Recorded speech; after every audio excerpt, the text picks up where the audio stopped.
Welcome to Linda's Corner. My name is Linda Bjork, and today we're going to be talking about healing on a soul-ular level. I'm delighted to welcome special guest Roxanne Chaput. Roxanne is an inspirational speaker, transformational life coach, and the founder and CEO of Roxanne Chaput Limited. You can reach Roxanne at her website, roxannechaput.com, and I'll include a link in the description. Welcome, Roxanne. I'm so glad that you could join with me today. Thank you for having me, Linda. I'm so excited to be here. I am delighted to be learning from you, talking about healing on a cellular/soul-ular level, and I love that. I would like to get to know you a little bit more and why this became your passion. Why do you do what you do?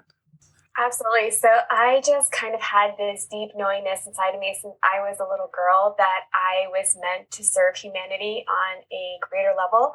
I always kind of felt called, and I was always very receptive to energy. I could always feel energetic presence. I was very good at following my intuition and kind of following that sense of who I was. And, going through life and conditionings and conformities that kind of befall us as we transition through life, I kind of lost touch with that a little bit as I kind of ventured into life. And I always really wanted to resonate with someone. And I would always ask my family and friends, like, do you have this feeling, like this burning feeling that you're meant to do something, like you're being called to serve, really, essentially. And they're like, oh no, like, I don't know what that feeling is. Like, I'm going to be a doctor. I'm like, that's great. But like, do you have like that additional feeling that you just like, you're being called to do something? And I never really found anyone that resonated with me. So I just felt like maybe those feelings weren't accurate. Like maybe something was just within me that I felt that, but it really wasn't something that I was being called to do. Like you start questioning things and kind of doubting your path a little bit along the way, I think. And I went through, some unhealthy relationships to a very unhealthy marriage where I ended up leaving with my 3 beautiful children. And shortly after that, I had experienced 4 near-death experiences. And at each point of that, they were kind of like pivotal moments, really, where they kind of allowed me to awaken a little bit further into my journey and allowed me to embark on my self-mastery journey and really ended up leading me back to the path that I was always meant to be on, and which was healing others. Wow, that is amazing. I think that it is a beautiful gift that you had at a very early age to be able to recognize that you have a calling in life. You have a mission, something that you can do specifically that maybe nobody else can feel that particular mission. You have something that you need to do. And isn't it interesting how we doubt ourselves? Because I know I've struggled with that. Like, I'm nobody, and what are you talking about? And do I have anything of value to offer? And those kinds of thoughts. So it's, I guess it's very normal to go through those, but I'm sorry. And I'm sorry for your relationships and near-death experiences. That's really scary. And I guess maybe, do you feel like those were necessary to put you back on track? Or do you think maybe there was an easier way, or it doesn't matter because here you are? No, honestly, I think that this is the exact way that it was intended to be. I think that the way that it kind of orchestrated itself was the exact way that it was, designed to be for my life. And I think that if I hadn't gone through the awakening periods that I had, I don't think that I would have found my way back to my journey, the way back to my mission, really, essentially, until I kind of had went through those tumultuous things in order for me to kind of shake the essence of who I was and to question my foundation and to question who I was as a soulful being and not just a physical vessel, and what I thought that I should be and what others thought that I should be. So I think that I needed these things to transpire throughout my life in order for them to bring me throughout this incredible journey. That is a beautiful message. And I think that can help people have some courage when they're going through their hard things to maybe say, maybe there's something in this to help me be able to complete what I am really sent here to do, because we do matter. I love the way that C.S. Lewis puts it. He says, we are not mortal beings having a spiritual experience. We are spiritual beings having a mortal experience. And so that's kind of a beautiful message that you share. Now, I know you have a lot of certifications you have done. Once you decided and rediscovered what your mission is, you have done a lot of effort and research and studying and learning so that you could hone your skills and be able to help other people. So I would love to hear kind of what you do now that you've decided this is who I am, this is how I'm going to help people, and how do you do it? Right. And I think that, coming from the first near death experiences really allowed me to kind of delve into the realm of life coaching and love coaching, and to really enlighten others on their inner power and being able to empower them and inspire them to live their life that they soulfully desire, opposed to just what, the conditionings that had befallen them. So that is kind of where that work had kind of started to manifest itself. However, the energy healing and the spiritual guidance and the shamanism really came to me in dream state. And I had this beautiful reoccurring dream for almost 4 months straight. And I am of Indigenous cultures here in Canada. So I am French and Native, which is called a Métis culture here in Canada. And I have always felt connected to my ancestry. I always felt connected to my roots. However, I just didn't know the traditions. I didn't really understand my ancestry because we never really spoke of it in our home, because it was always something that was slightly to be shameful of or to be in fear because of everything that had transpired throughout Canada and the Indigenous culture. So it was really kind of a sad thing because we weren't really able to submerge ourselves right into our culture from a very young age. If we didn't look Indigenous, most people hid that they were Indigenous because they didn't want to be casted under a stigmatized, really a stigmatized judgment of what the Indigenous population was within Canada. And, it was very unfortunate. And I had this incredible dream for almost 4 months straight after my last near-death experience. And it was this beautiful Indigenous woman, and she had came to me every single night in my dream for almost 4 months straight. And she was standing in front of this verbena, and she had teepees beside her, and she had her arms extended to me, and she was hymning this beautiful melancholy song. And the connection to her felt like she was of my great-grandmother descent. It was like a maternal grandmother connection. It was so warm. I was such at peace with her. And I just remembered the tranquility that kind of had, exuded throughout my body. And I just remember her chanting this incredible hymn to me. And I would wake up in the morning and I started chanting this hymn, and my partner was like, wow, that is so beautiful. It's a beautiful song. This is what she sings to me every single night. And he's like, wow, he's like, I've never heard that before. I'm like, either have I. I said, so I'm trying to Shazam it. Maybe subconsciously I had picked up the song and it was, interpreting into my dreams though. And I do dream interpretation, and I still wasn't able to kind of decipher what was transpiring with her. And so anyways, for almost 4 months straight, she came to me every single night, and I had connected with one of my elders in my community, in the Métis community here.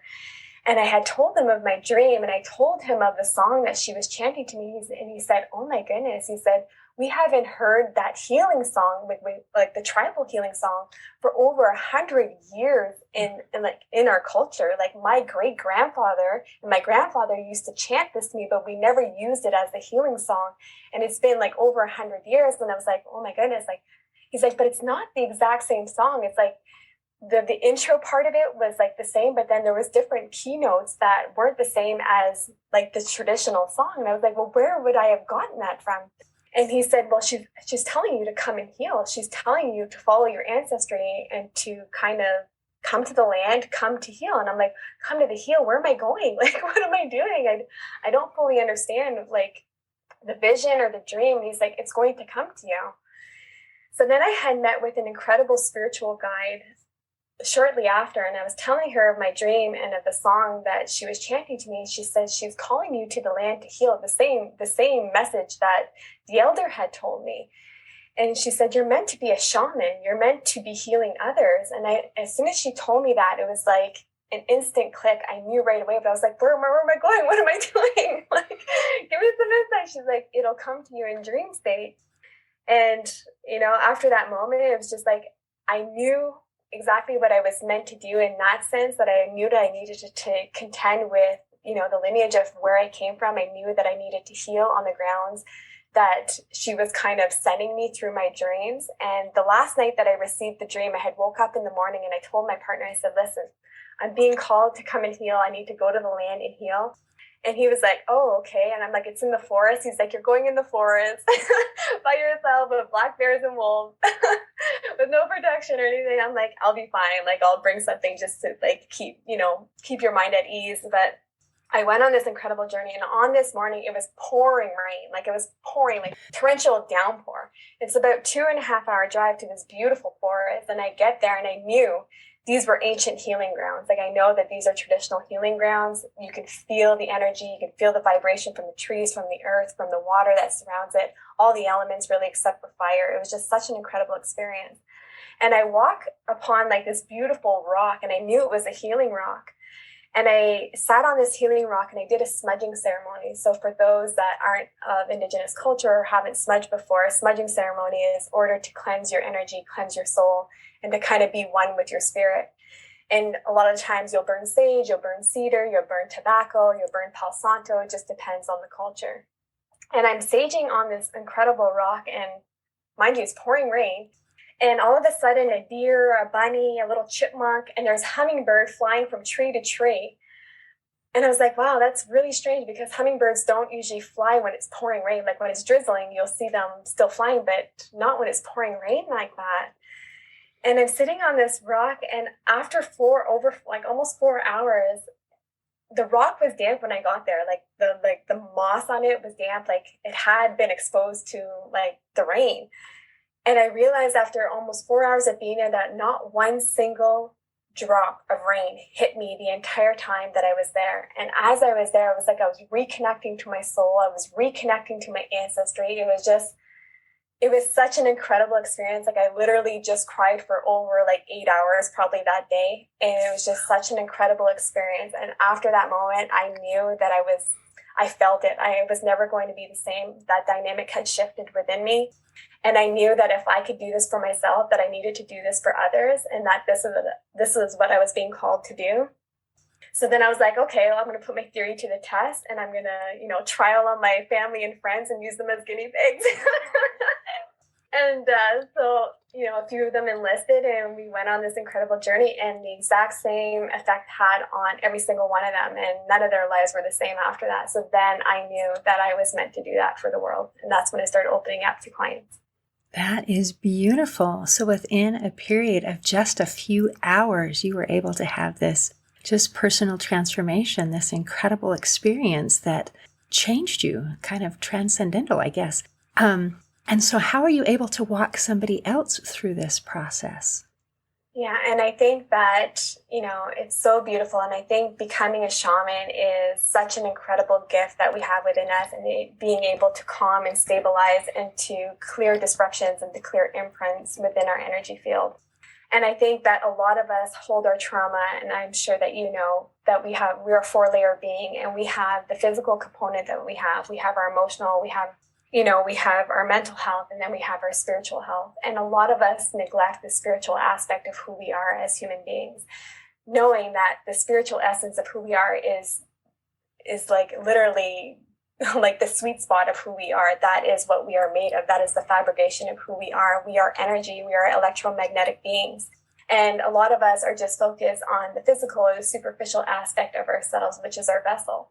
So I think that, when we do counseling and we do all these things that kind of help remedy or give us coping mechanisms in order to kind of, carry us through to the next part of our journey, they never actually affect healing at the cellular level. They never affect healing at our energy levels. It's always something that we are given as tools. And that's why so many of us are continuously activated, because we never really get rid of the disruption, and we never really get rid of the imprint that has been kind of sitting on us, and that has been kind of creating that ruckus within our body for so long. So for me, it's about kind of using the coaching modality and then using the shamanism and kind of combining these two healing modalities together and affecting healing at all 4 layers of their being, opposed to just 1 or 2. Do you feel like when you reach the spiritual, the soul level, then it just kind of everything else takes care of itself? That is beautiful. Yeah, and I think once we experience that inner peace and we have that inner knowingness of who we are at the essence of our soul, and not what we thought we should be or what we were told we should be, or, settling for a life that we think that this is what we need to do because this is what we were conditioned to believe that we need to do. Once we remove all those conformities and those conditionings and we realize who we actually are as divine beings, that changes the game significantly. And you can never look at the world the same once you have that knowingness. And how do you get someone to feel, to know that? Because like you mentioned, most people are on this physical, and maybe I'll acknowledge the mental and emotional part, but that's as far as I'm going. How do you get from that place to recognizing you are so much more than this? Right. And the core of my work, I think, is, debunking our core belief systems and our core value systems. And I think that when we kind of deconstruct this foundation that was, I want to say like misconstructed throughout our life, our foundation was never really built to sustain the essence of who we are. It was meant to sustain society and sustain those around us.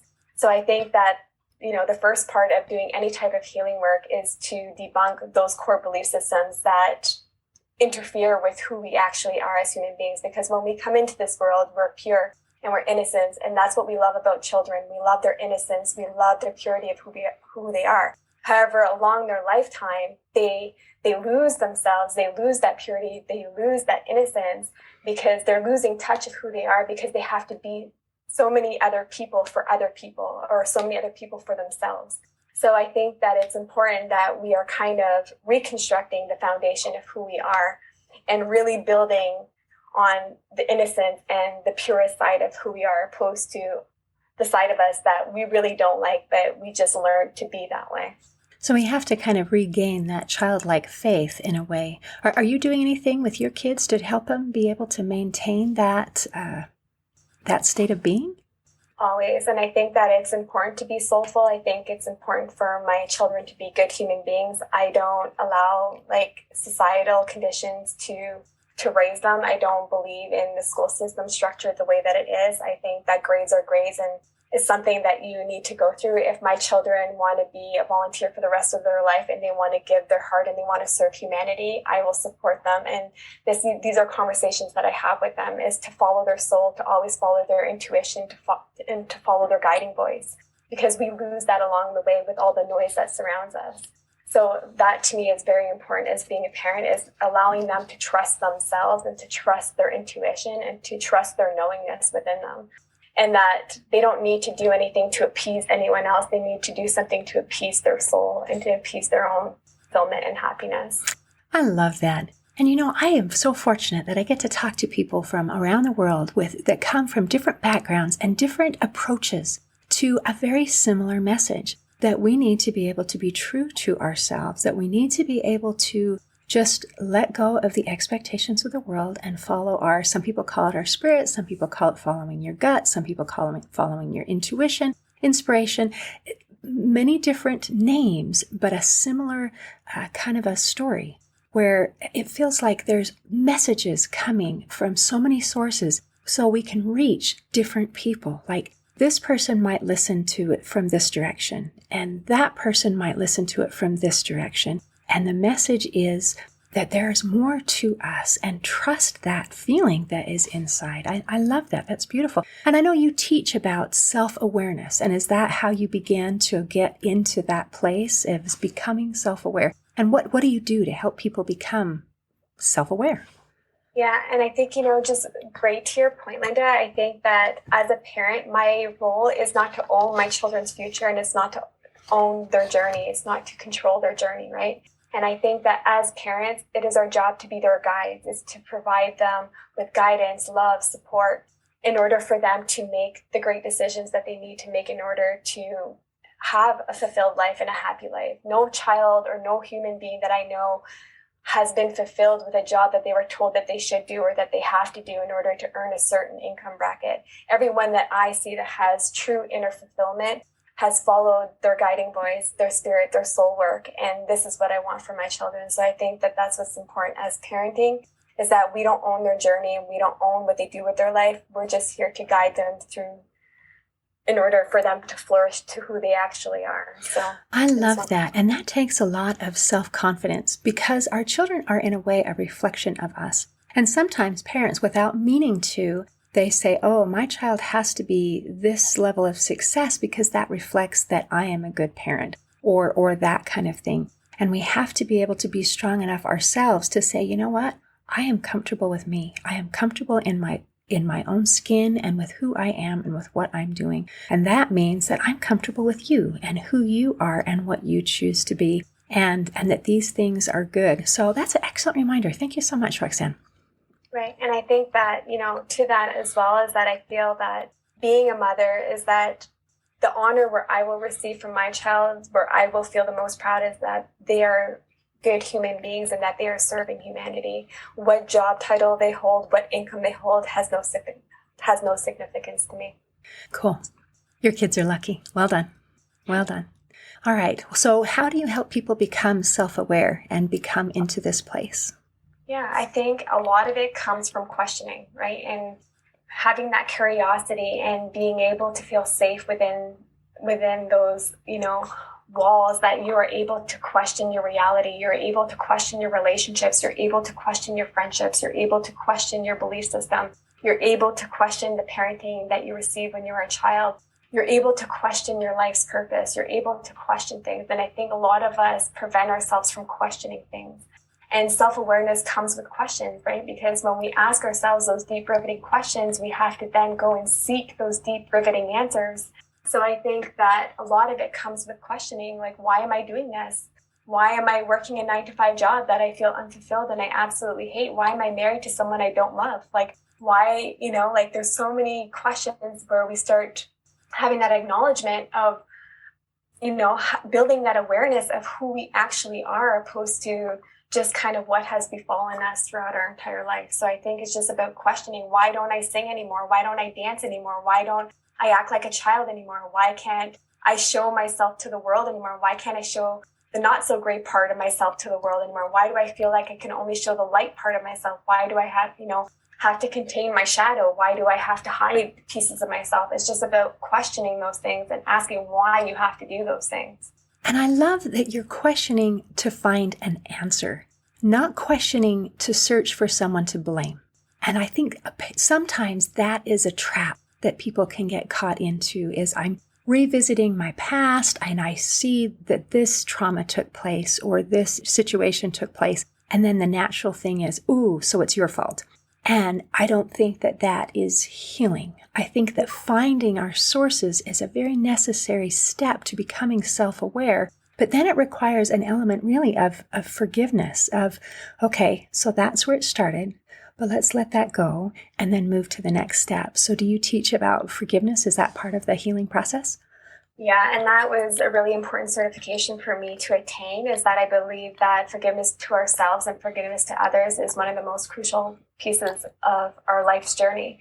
And I think that, this is what I always kind of stipulate when I work with clients, is that I will not work with anyone who's not willing to take accountability for their life, for their choices, no matter what challenges they've faced or any challenges that they've had to undergo, because accountability is the biggest position that we can actually become self-aware, and that we all have a choice in how our life plays out, regardless if we feel that we don't. We've all were presented choices and we made choices, with the options that we were given. So I think that, even being in an unhealthy marriage or anything of that nature, or having, hostility towards parents or anything of that nature, anything that really has withheld us from really prevailing to who we are, is really about taking accountability. And accountability, understanding that if we want to foster forgiveness and we want to forgive ourselves, the most important piece of that is that we actually have to understand that we are human beings. And just like what we said earlier, is that we are having a human experience and we are meant to make mistakes and we are meant to undergo different life's challenges and tribulations. Life was never intended to be perfect. And our spiritual guides and our animal guides are, feel the exact same way, that they don't care how our journey kind of turns out. They just want us to experience an incredible physical experience. So I think that when we think of ourselves as human beings and that we hold maybe a piece of non-forgiveness, we have, guilt, or we have resentment, or we have anything of this nature, this really allows it, when we allow it to disrupt our energy, allows it to cause illness within our body. And this causes mental illness, emotional illness, and it can cause physical illness. So when we hold on to all these ill feelings, it's really, the only person it's really affecting is ourselves. And we are the only living creature on this planet that holds guilt and that holds resentment and anything of this nature. Everything else is paid with their life. Like if an animal makes a mistake in the wild, their life is taken. Where we are able to think about it 1,000 times or 1,000,000 times and punish ourselves 1,000 to 1,000,000 times over and over and over again. So I think it's important that we're able to forgive ourselves no matter what life choices we have made. No one is perfect, and we wouldn't want to be judged on our mistakes, so why are we judging others on their mistakes? And I think that we are not intended to be on this world to judge others. We are intended to be on this world to love one another, to support one another, and to serve one another. We are not meant to experience hatred. That's why it feels, so awful within us. And I think the divisiveness of the world that's transpiring today is not what we are intended to be as human beings. No, I agree completely. And isn't it interesting that typically when we are in a relationship or an interaction with anyone, we want mercy for us and justice for the other person. Go easy on me, but man, make sure that other guy is punished. So as we're talking and I'm trying to listen and understand the process, and this is what I'm getting so far, so help correct me, the first step is really about awareness. And that awareness comes from asking questions. And then after the awareness and becoming aware, the next part is about accountability and recognizing what parts we are in control of, because we want to be, the more that we are in control, then the more power we have over our situation. We're not just victims. We're not just paper bags floating in the wind, that we have a role. So now when you get to that point, what would be the next thing, or how do you help people actually let things go?